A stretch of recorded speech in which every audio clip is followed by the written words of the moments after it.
మరొకసారి తండ్రి అయిన దేవునికి కృతజ్ఞతాస్తుతులు. కూడి వచ్చిన సహోదరి సహోదరులకు ప్రభు నామమున వందనాలు తెలియజేస్తూ ఉన్నాను.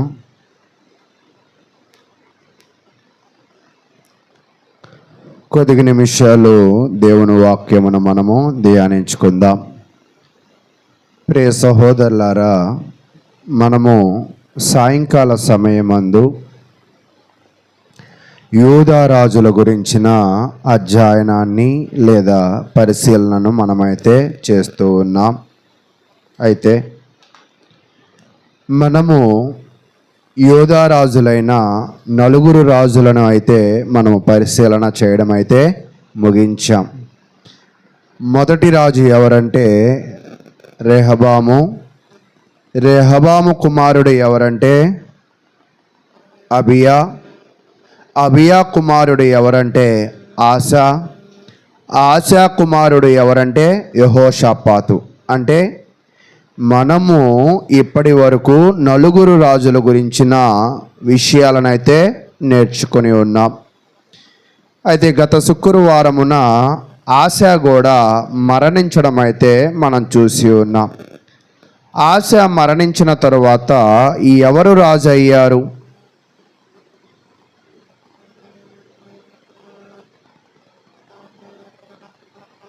ఆసా మరణించిన తరువాత ఎవరు రాజు అయ్యారు అనేది పరిశీలన చేసినట్లయితే యెహోషాపాతు ఆసా మరణించిన తరువాత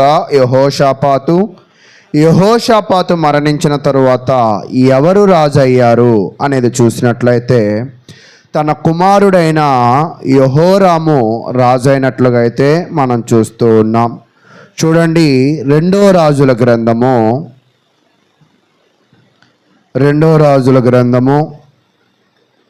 8వ అధ్యాయము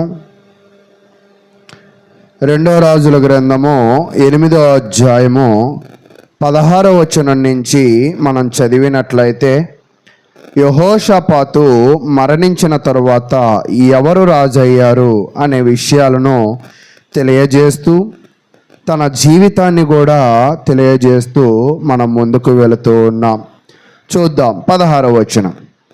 ఆహాబు కుమారుడును ఇశ్రాయేలు వారికి రాజునైన యెహోరాము ఏలుబడిలో 5వ సంవత్సరమందు యెహోషాపాతు యూదా రాజై ఉండగా యూదా రాజైన యెహోషాపాతు కుమారుడు యెహోరాము ఏలా నారంభించను.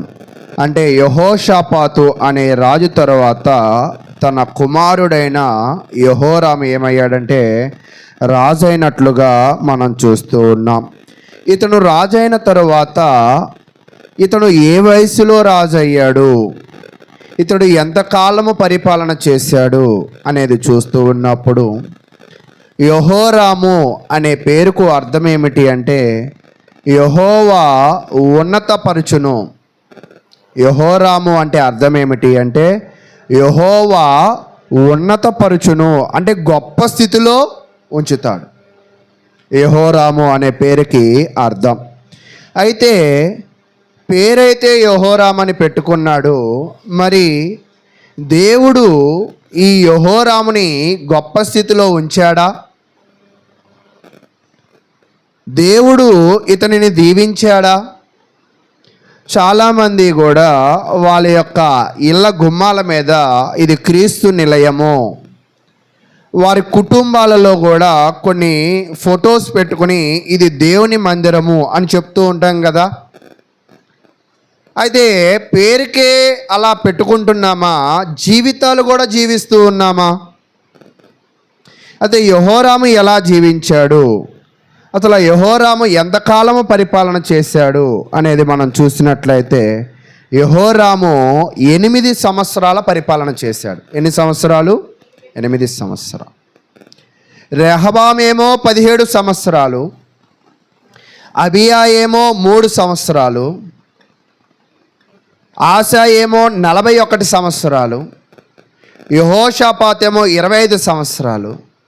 ఇప్పుడు ఈ యొక్క యెహోరామేమో 8 సంవత్సరాలు మాత్రమే రాజ్యాన్ని ఏం చేశాడంట? పరిపాలన చేశాడు. ఇతడు రాజు అయినప్పుడు అతని వయసును మనం చూస్తూ ఉన్నప్పుడు చూడండి 17వ వచనం. అతడు ఏలన ఆరంభించినప్పుడు 32 వాడై ఉండి యెరూషలేమందు 8 సంవత్సరములు ఏలెను. అంటే ఇతను ఎంతకాలం పరిపాలన చేశాడంట? 8 సంవత్సరాలే పరిపాలన చేశాడు. ఇతను వయసు ఎంతంట?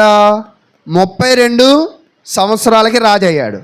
32 + 8 ఎంతంటే 40 సంవత్సరాలు. అంటే ఇతను బ్రతికిన కాలం ఎంతంట? 40 సంవత్సరాలే. యెహోషాపాతు తర్వాత రాజు అయింది యెహోరాము. అతను 32 ఏళ్ళకి రాజు అయ్యాడు. 8 సంవత్సరాలే రాజ్యాన్ని ఏం చేశాడంట? పరిపాలన అయితే చేశాడు. అయితే ప్రియ సహోదరులారా, ఇతడు ఎలాంటి వాడు? ఇతని స్వభావం ఎలాంటిది?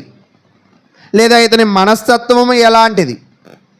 ఇతడు తన చేతల చేత, తన రాజ్యాధికారము చేత రాజ్యాన్ని బలపరిచాడా, బలహీనపరిచాడా అనేది మనం చూస్తూ ఉన్నప్పుడు కింద చెప్తూ ఉన్నాడు 18వ వచనం.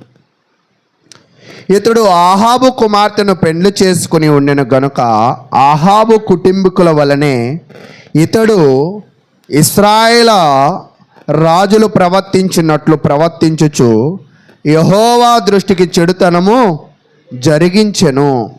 అంటే యెహోరాము మంచివాడా చెడ్డవాడా అంటే చెడ్డవాడు. ఎందుకు ఇతను చెడ్డవాడిగా అయిపోయాడంటే ఇతను ఆహాబు కుమార్తెను పెళ్లి చేసుకున్నాడు. ఆహాబు ఎలాంటి వాడు అంటే దుర్మార్గుడు. ఆహాబు రాజ్యం ఎలాంటిదంటే దుర్మార్గత కలిగినది. అలాగే ఆ దుర్మార్గులతో చేతులు కలిపిన ఈ యెహోరాము కూడా ఏమైపోయాడంట? దుర్మార్గుడు అయిపోయాడు. అందుకే ప్రియ సహోదరులారా, మనము దుర్మార్గులతో సంబంధాలు, సహవాసాలు, మాటలను కలుపుకోకపోవడమే మన జీవితానికి ఏంటంటే మేలు.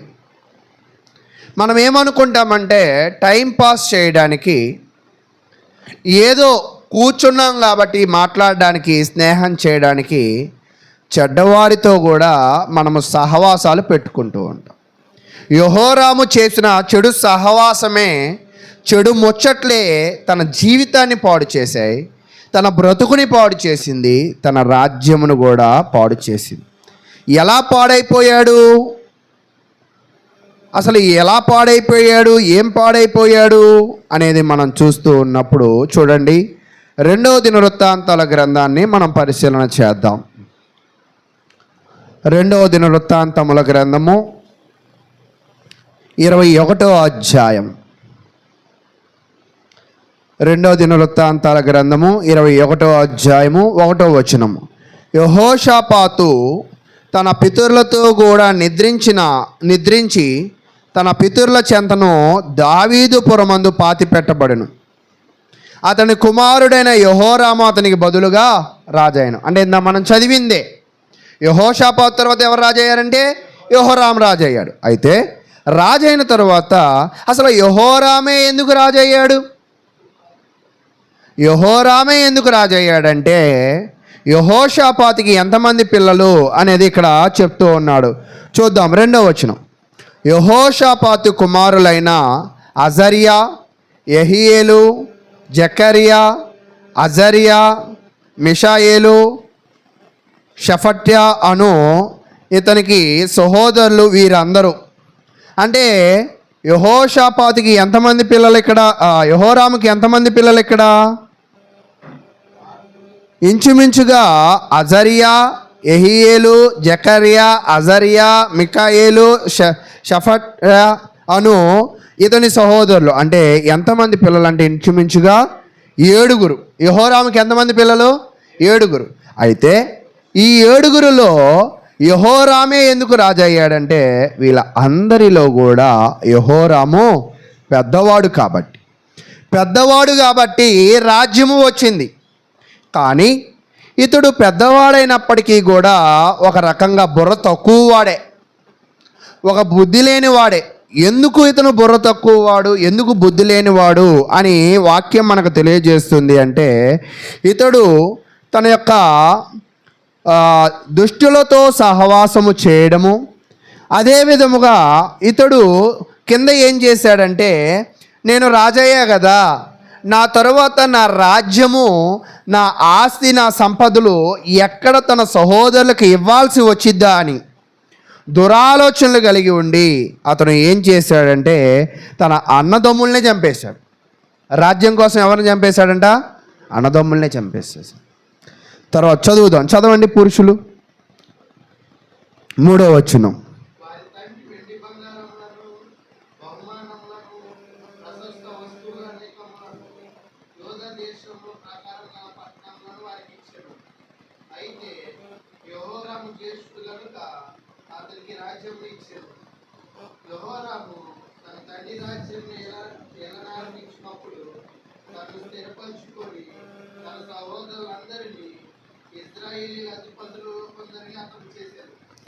చాలు.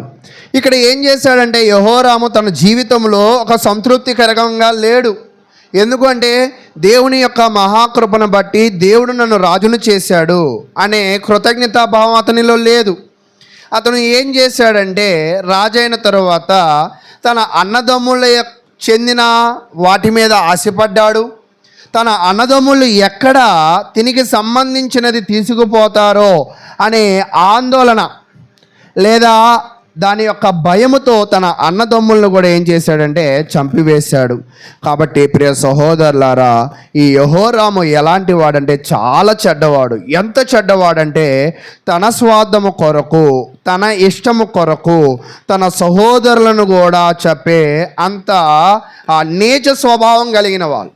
ఈరోజు యెహోరాములాగా మనం కూడా మన జీవితంలో మన స్వార్థము కొరకు లేదా మన యొక్క ఈర్ష్యను బట్టో మన స్వార్థ అసూయాలను బట్టో ఇతరులకు మనం ఏం చేయకూడదంటే కీడు చేయకూడదు. ఆ స్వభావాలే మన జీవితంలో ఉండకూడదు. కానీ యెహోరాము చాలా పనికి మాలిన దాసుడుగా తన జీవితంలో ముందుకు వెళుతున్నాడు. ఎందుకు ఇతను ఇంత పనికి మాలిన వాడయ్యాడు, ఎందుకు ఇతను ఇంత చెడ్డవాడయ్యాడంటే తిను ఎవరితో చేతులు కలిపాడంటే ఆహాబుతో చేతులు కలిపాడు. ఆహాబుతో చేతులు, ఆలోచనలు అన్నీ చెడ్డవాడితో సహవాసం వల్ల యెహోరాము మనసు కూడా ఏమైపోయిందంటే చాలా చెడిపోయింది. అయితే ప్రియ సహోదరుల, కానీ యెహోరాము తండ్రి ఎలాంటి వాడు? మంచోడా చెడ్డోడా అంటే మంచోడే. అంటే మంచోడు అంటే తన జీవిత ప్రారంభంలో యెహోషాపాతు మంచోడే, కానీ మంచోడు కడుపున మంచివాడుగా పుట్టలేదు, పుట్టి మంచివాడిగా పెరగలేదు, పెరిగి మంచివాడిగా జీవించలేదు. ఈరోజు మనము కూడా క్రైస్తవ జీవితంలో మనము బాప్తిసం అనే పుట్టుక ద్వారా మంచిగానే పుడతాం, కానీ మన జీవితము క్రమేపీ స్వార్థపు ఆలోచనలతో లేదా దురాలోచనలతో మనము కూడా ఒకరికి ఒకరము హాని చేసుకునే మనసులైతే కలిగి ఉంటాం. కాబట్టి యెహోరాము ఎందుకు చెడ్డవాడంటే ఆహాబుతో సంబంధం కలుపుకున్నాడు కాబట్టి చెడ్డవాడు. ఎందుకు చెడ్డవాడంటే తన సహోదరుల దాని మీద ఆశపడ్డాడు కాబట్టి చెడ్డవాడు. ఎందుకు చెడ్డవాడు అంటే ఇతను తన యొక్క సహోదరులను చంపివేశాడు కాబట్టి ఇతను చెడ్డవాడు. అయితే ప్రియ సహోదరులారా, ఇంకా ఎందుకు చెడ్డవాడు అనేది మనం చూసినట్లయితే అక్కడ కింద మరొక విషయాన్ని కూడా తెలియజేస్తూ ఉన్నాడు.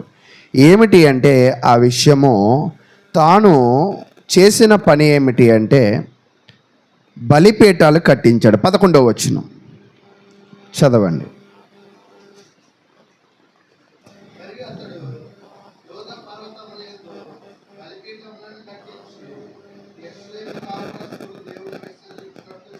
అంటే ఇతను తన కుటుంబానికి హాని చేశాడు.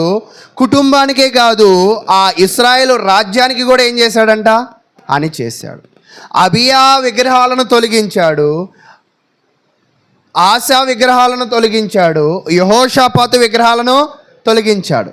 అంటే రాజ్యంలో విగ్రహాలన్నిటినీ కూడా వీళ్ళు నిర్మూలన చేసుకుంటూ వచ్చాడు క్రమేపీ. అయితే ఇతను ఏం చేశాడంటే చెడ్డవాళ్ళతో సహవాసం చేశాడు, అన్నదమ్ములను చంపివేసి తన స్వార్థపు ఆలోచనలు చొప్పున ఆ రాజ్యంలో తిరిగి మళ్ళా ఏం కట్టించాడంటే అన్య దేవత విగ్రహాలను కట్టించాడు, బలిపీఠాలను కట్టించాడు. ఈరోజు చాలామంది కూడా దేవుని మేలులను పొంది, దేవుడు కృపణను పొంది కూడా వాక్యము వినే మనసు లేని వాళ్ళు కూడా ఈరోజు క్రైస్తవ్యంలో ఉన్నారు. ఈరోజు చాలా ఆశ్చర్యకరమైన విషయం ఏమిటంటే, దేవుడి మందిరంలో కావాల్సినవన్నీ ఆశీర్వాదాలు దీవెనలు పట్టుకుని వెళ్ళి దేవునిని దూరం చేసుకునే క్రైస్తవులు కూడా ఈరోజు ఉన్నారు. యెహోరాము తన తండ్రికి రాజ్యాన్ని ఇచ్చింది దేవుడు, యెహోరాముకి రాజ్యాన్ని ఇచ్చింది దేవుడు. కానీ ఇప్పుడు యెహోరాము ఎవరిని మర్చిపోయాడంట? దేవుణ్ణి దానికి గల కారణం మరలా చూస్తే చెడు సహవాసాల వల్లే తన కుటుంబ సభ్యులని చంపుకున్నాడు. చెడు సహవాసాల వల్లనే తన రాజ్యాన్ని కూడా ఏం చేసుకున్నాడంట? పాడు చేసుకున్నాడు. కానీ పాడు చేసుకుంటున్నప్పుడు అతను అనుకున్నాడు, బాగు చేస్తున్నాను అనుకున్నాడు. కానీ మనము చేసే కొన్ని పనులు మన కుటుంబాలని, మన యొక్క ఆత్మీయ పరిస్థితులను కూడా ఏం చేస్తాయంటే పాడు చేస్తూ ఉంటాయి. అయితే అక్కడ చెప్తూ ఉన్నాడు. ఏం చెప్తూ ఉన్నాడంటే పైన ఒక వచనాన్ని తెలియజేస్తూ ఉన్నాడు. చూడండి 7వ వచనం.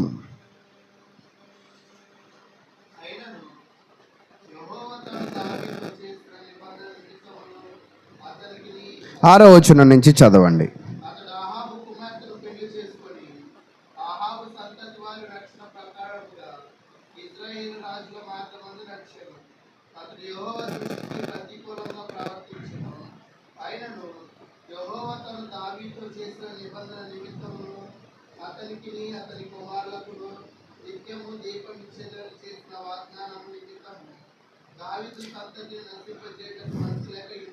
అంటే యెహోరాము ఎంత చెడ్డవాడైనప్పటికీ కూడా దేవుడు ఎందుకు అతని మీద కృప చూపించాడంటే, దేవుడు ఎందుకు కృప చూపించాడంటే తన దావీదు బట్టి ఇతని మీద దేవుడు కృప చూపించాడు. అంటే నేను ఇక్కడ ఏం చెప్పాలనుకుంటున్నానంటే, నీ కుటుంబానికి నీవు కూడా ఎలాగ ఉండాలంటే ఒక దావీదు వలె ఉండాలి. నిన్ను బట్టి నీ కుటుంబాలను దేవుడు ఎల్లవేళలా కూడా ఏం చేస్తూ ఉండాలంటే ఆశీర్వదిస్తూనే ఉండాలి. కానీ యెహోరాము తన ప్రవర్తనను బట్టి పవర్ కోసం, అధికారం కోసం భయపడి తన అన్నదమ్ములను చంపాడు. యెహోరాము చెడ్డవారితో కలిసి విగ్రహారాధన చేశాడు. యెహోరాము ఎలాంటి వాడు అంటే చెడు సహవాసాలు కలిగిన వాడు. అయితే ఇతడు ఎలా బ్రతకలేదు అంటే తన పితరులు బ్రతికినట్టుగా, తన పితరులు బ్రతికిన నీతివంతమైన జీవితాన్ని అతను బ్రతకలేదు. అయితే ఇదంతా కూడా ప్రవక్త చూశాడు. అప్పుడు ప్రవక్త ఎవరు అంటే ఏలియా. చూశాడు. అప్పుడు ఈ దేవుని ప్రవక్త ఏం చెప్తున్నాడంటే, ఓ యెహోరాము, నువ్వు చెడ్డవారితో సహవాసం చేశావు, నీ అన్నదమ్ములను చంపావు, విగ్రహారాధన చేశావు కదా, ఇదంతా ఎందుకు చేశావు అంటే రాజ్యమును నిలుపుకోవడానికేగా. కానీ దేవుడు ఇక్కడ వార్నింగ్ ఇచ్చాడు. ఏమని వార్నింగ్ ఇచ్చాడంటే 12వ వచనం. అంతటా ప్రవక్త అయిన ఏలియా ఒక పత్రిక రాసి అతని యొద్దకు పంపి, నీ పితరుడగు దావీదునుకు దేవుడైన యెహోవా సెలవిచ్చినది ఏమనగా, నీవు నీ తండ్రి అయిన యెహోషాపాతు మార్గములందైనను యోధారాజైన ఆశా మార్గములందైనను నడువక. అయ్యా యెహోరాము, నువ్వు నీ తండ్రిలాగా నీ తాతలాగా మంచివాడిగా నువ్వేం చేయలేదంట, బ్రతకలేదు. నువ్వు ఎలా బ్రతికావంటే దేవునికి ప్రతికూలముగా, అంటే వాక్యానికి వ్యతిరేకంగా బ్రతికావు. కాబట్టి నువ్వు బ్రతకడమే కాకుండా నీకున్న అధికారాన్ని బట్టి నీ యొక్క రాజ్యాన్ని కూడా నువ్వేం చేసావంట, పాడు చేసావు. ఈరోజు మనము కూడా మనకు దేని మీదైనా అధికారం ఉంటే ఆ అధికారాన్ని బట్టి దానిని బాగు చేయాలి, కానీ ఏం చేయకూడదంట, పాడు చేయకూడదు. అధికారాన్ని ఉపయోగించుకోవాలి, కానీ మనము దాన్ని దుర్లభంగా చేసుకోకూడదు. కాబట్టి ప్రియ సహోదరులారా, యెహోరాము తనకు కలిగి ఉన్న అధికారాన్ని నష్టం చేసుకుంటూ ఉన్నప్పుడు అప్పుడు ఏలియా చెప్తున్నాడు, నువ్వు నీ కుమారులను నీ అన్నదమ్ములను చంపావు, విగ్రహాలను పెట్టావు. కాబట్టి 14వ వచనం, ఒక శిక్ష వేస్తున్నాడు, ఒక పనిష్మెంట్ ఇస్తూ ఉన్నాడు. కాబట్టి గొప్ప తెగులు చేత యెహోవా నీ జనులను, నీ పిల్లలను, నీ భార్యలను, నీ వస్తువులన్నిటినీ మొత్తును. అంటే దేవుడు ఏం చెప్పాడంటే, అయ్యా ఇదంతా కూడా నువ్వు దుష్టుడిగా చేసావు కదా, నువ్వంతా దుర్మార్గంగా చేసావు కదా, కాబట్టి నీకు ఖచ్చితంగా శిక్ష ఉంటుందని చెప్పాడు. యెహోరాముకైతే ఏలియా ప్రవక్త చెప్పాడు. అయితే ఈరోజు ఉన్న క్రైస్తవులు మనము తప్పు చేస్తూ ఉంటే మనకి ఎవరు చెప్తారు? యెహోరాము తప్పు చేస్తున్నాడు కదా, ఆ తప్పులన్నీ కూడా ప్రవక్త చెప్పాడు కదా. ఈరోజు నువ్వు కూడా తప్పు చేస్తూ ఉంటావు కదా ఏదో ఒక విషయంలో, అప్పుడు నీకెవరు చెప్తారు అంటే బైబుల్ చెప్పిద్ది. ఏం చెప్పిద్దంట? బైబుల్ చెప్పిద్ది. లేదా నీకన్నా ముందు ఉన్న విశ్వాసులు చెప్తారు, లేదా సేవకులు చెప్తారు. ఈరోజు చాలామంది కూడా ఏలియా మాటను యెహోరాము ఎలా తిరస్కరించాడో, బైబుల్ మాటలను, సేవకుని మాటలను, విశ్వాసుల మాటలను నేటి ప్రజలు, నేటి సంఘస్థులు కూడా అలాగే తిరస్కరిస్తూ ఉంటారు. చెప్తూనే ఉంటారులే, వాళ్ళకేంటి అనే నిర్లక్ష్యం కూడా ఉంటుంది. ఒకవేళ ఏమైనా చెప్తే ఎదురు తిరిగి మాట్లాడి గొడవలు పడేవాళ్ళు కూడా ఈరోజు సమాజంలో ఉన్నారు. కానీ ప్రియ సహోదరులారా, మనం ఎప్పుడు కూడా గాడ్ వార్నింగ్ని, అంటే దేవుని హెచ్చరికను మనము లోబడాలి. కానీ మనం ఏం చేయకూడదంటే తిరస్కరించకూడదు, మనము ఎదురు తిరగకూడదు, మనము దానిని అంగీకరించవలసిన వారమై ఉన్నాం. అయితే ఇప్పుడు ప్రవక్త శపించాడు. శపించడమే కాదు, 15వ వచనం, నీవు ఉదరమున వ్యాధి కలిగి మిక్కిలి రోగివై ఉందువు, దినక్రమేణా ఆ వ్యాధి చేత నీ పేగులు వాడిపోవును, పడిపోవును అని చెప్తున్నాడు. అంటే నీ కుటుంబం పాడైపోయిద్ది, నీ కుటుంబ సభ్యులు పాడైపోతారు, నీ జనాలు పాడైపోతారు, అలాగే నీ ఆరోగ్యం కూడా ఏమైపోయిద్దంట? పాడైపోయింది. క్రమేపీ నీ పేగులు కూడా పాడైపోతాయి అని తెలియజేస్తున్నాడు. అయితే ఇప్పుడు యెహోరాం పరిస్థితి ఏంటంటే, రాజ్యం ఇంతకుముందు బాగుండేది, ఇతను వచ్చి దాన్ని ఏం చేశాడు? పాడు చేశాడు. కుటుంబం ఇంతకుముందు బాగుండేది, ఇతను వచ్చి ఏం చేశాడు? పాడు చేశాడు. ఇతడు ఆధ్యాత్మిక పరిస్థితి, దైవభక్తే లేదు. కాబట్టి ఇతను కలిగి ఉన్న స్వభావాలు ఏం తీసుకొచ్చాయంటే శాపాన్ని తెచ్చాయి, నాశనాన్ని తెచ్చాయి, తీర్పును తెచ్చాయి. అయితే అలాగే ఇంతకుముందు అందరి చుట్టుపక్కల రాజులు యెహోషాపాతుకి ఏం చేసేవారంటే పన్ను కట్టేవాళ్ళు. ఇప్పుడు వాళ్ళు కూడా ఏం కట్టడం మానేశారో తెలుసా? పన్ను కట్టడము మానేశారు.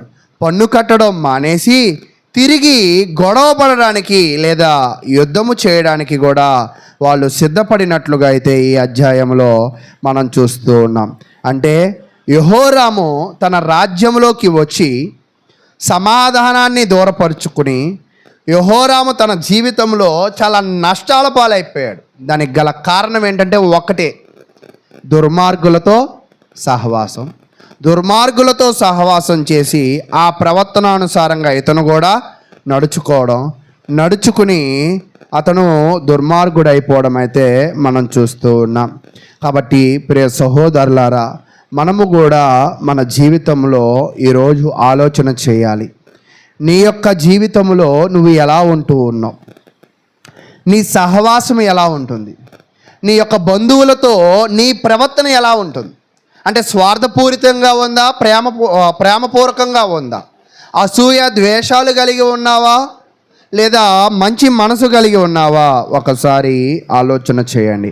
ఒకవేళ నువ్వు స్వార్థపూరితంగా ఉండినట్లయితే, ఒకవేళ నువ్వు అసూయ ద్వేషాలు కలిగినట్లయితే, నీ జీవితంలో కూడా యెహోరామును దేవుడు ఎలాగ ఒత్తాడో, ఎలాగ శిక్షించాడో నిన్ను కూడా అలాగే శిక్షిస్తూ ఉంటాడు. అయితే ఇప్పుడు చుట్టుపక్కల ఉన్న వాళ్ళు కూడా ఎదురు తిరిగారు. ఎవరి మీదకి?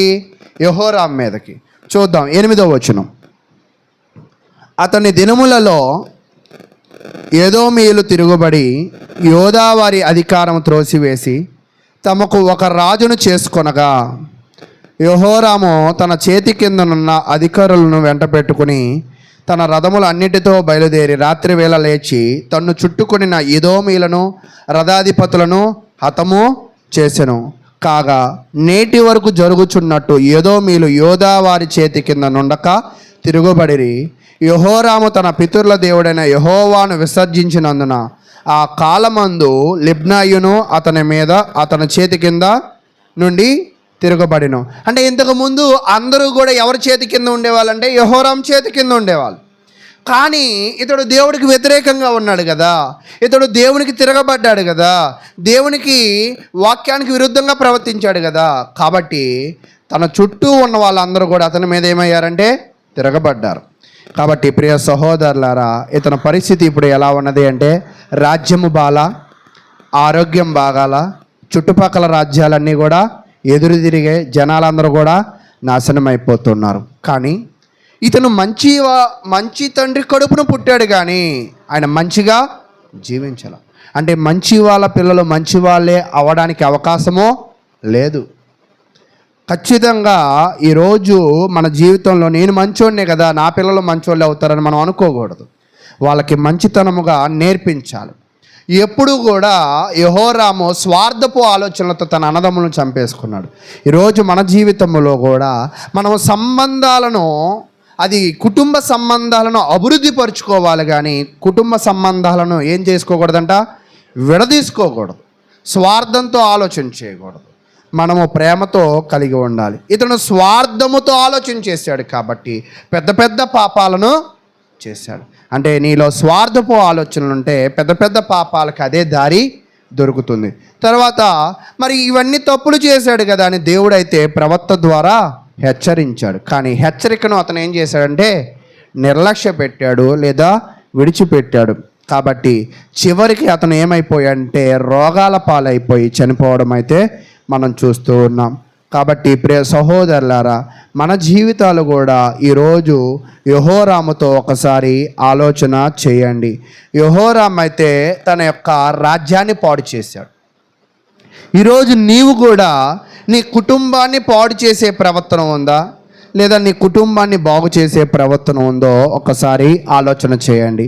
మనము బాగు చేయాలని దేవుని వాక్యము ద్వారా మనము అనుదినము వాక్యముల ద్వారా హెచ్చరింపబడుతున్నాం, అనుదిన ప్రార్థనల ద్వారా మనం హెచ్చరింపబడుతూ ఉన్నాం.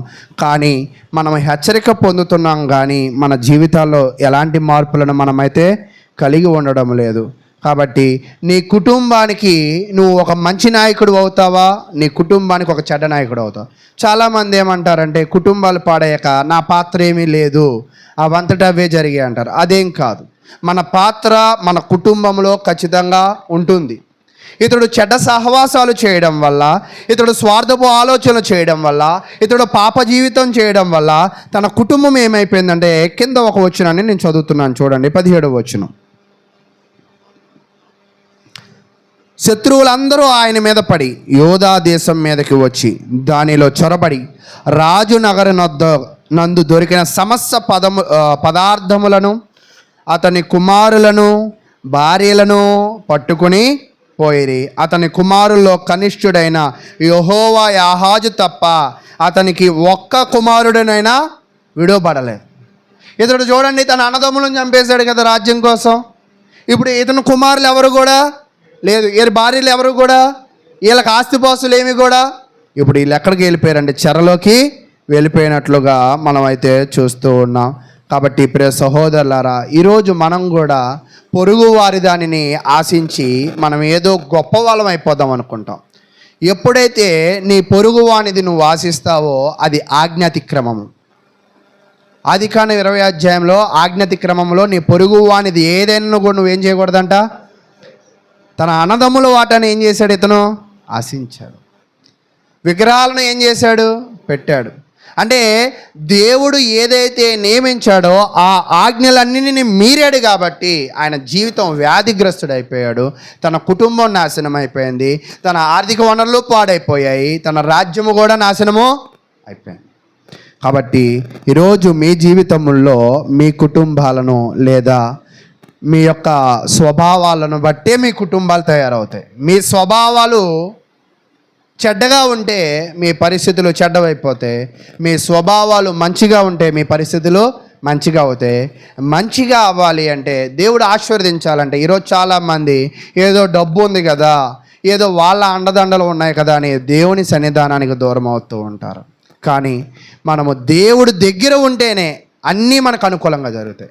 ఇంతకుముందు యెహోషాపాతు దేవుని నమ్ముకున్నాడు కాబట్టి చుట్టుపక్కల రాజ్యాలు అందరూ ఏం చేసేవాళ్ళంటే పన్నిచ్చేవాళ్ళు, సహకారులుగా ఉండేవాళ్ళు. కానీ యెహోరాము తప్పు చేశాడు కాబట్టి చుట్టుపక్కల వాళ్ళందరూ కూడా పన్నివ్వడం ఏం చేశారు?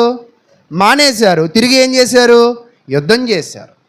ఈరోజు ఏదో లాభాన్ని పొందుతున్నామని దేవుణ్ణి విడిచిపెట్టడము, దేవుని వాక్యాన్ని తృణీకరించడము, దేవుని కార్యముల పట్ల నిర్లక్ష్య అశ్రద్ధ వహించడము, అది పెద్ద పాపం. ఈరోజు ప్రార్థనలో మనం చూపించే ఆ నిర్లక్ష్యము దేవుడు ఖచ్చితంగా దానికి శిక్ష అయితే వేస్తాడు. ఇది కూడా నువ్వు తేలిగ్గా తీసుకుంటున్నావేమో ఆలోచన చేయి. కాబట్టి దేవుని వాక్యం చేత మీరు మీ కుటుంబాలు ఆశీర్వదింపబడాలని కోరుకుంటూ ఇక్కడితో యెహోరాము యొక్క చరిత్రను ముగింపబడ్డాయి. యెహోరాము అంటే అర్థం ఏం చెప్పా మీకు చెప్పండి? యెహోవా ఉన్నతపరుస్తాడు. కానీ యెహోరాము తన జీవితంలో ఏది ఉన్నత స్థితిలో ఉంచాడు? పాపాన్ని ఉన్నత స్థితిలో ఉంచాడు, దేవుణ్ణి ఉన్నత స్థితిలో ఉంచాల. ఈరోజు క్రైస్తవుడిగా మనం కూడా ఏమంటామంటే క్రైస్తవులు అని చెప్పుకుంటూ ఉంటాం, కానీ క్రీస్తును అనుసరించే క్రైస్తవులుగా మనమైతే లేమని తెలియజేస్తూ ఈ వాక్యాన్ని నేను ముగిస్తూ ఉన్నాను.